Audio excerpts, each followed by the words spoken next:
The housing bubble burst. What's your deal to fix it? So the housing bubble burst because we had a lot of irresponsible bankers lending money to people that shouldn't have qualified for loans and did, and then they sold them off to people that bought them thinking they would make a profit. The housing economy is somewhat recovering because they've been reined in and not allowed to make these subprime loans, which is a step in the right direction. I know they're still coming across my desk, right? So after they passed Dodd-Frank and they put all these restrictions on banks to not give money to people who couldn't afford to take a loan, some of those still came across my desk. So it's not fixed perfectly.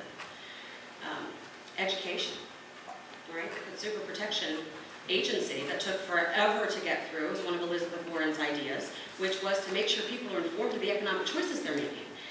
Anybody in this room that has a credit card, right? You now get a statement that explains to you the cost of how much you borrow, very clearly articulated the total cost of what you borrowed. That wasn't there 3 years ago.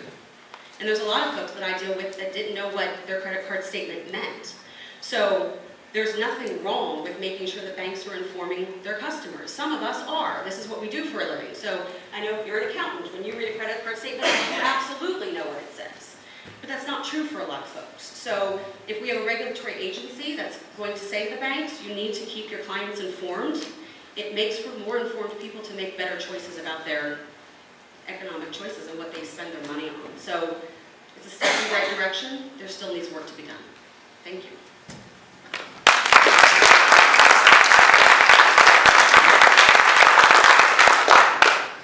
The housing bubble was a terrible situation.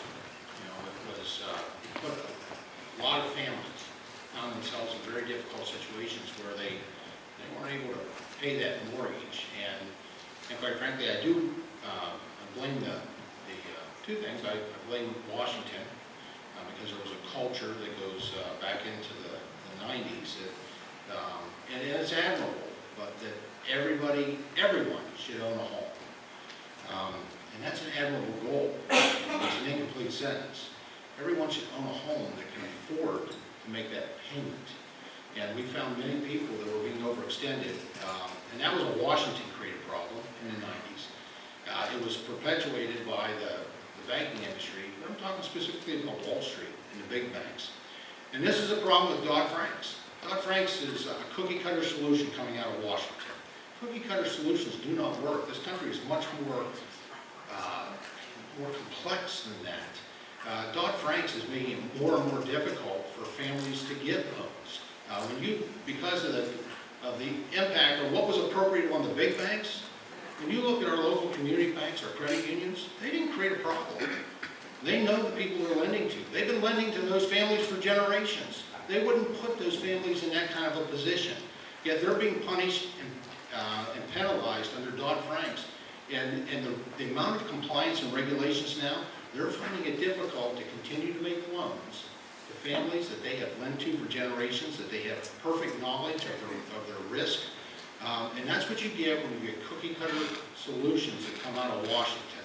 That's why Dodd-Frank's needs to have some improvements, refinements, and parts of it need to be repealed.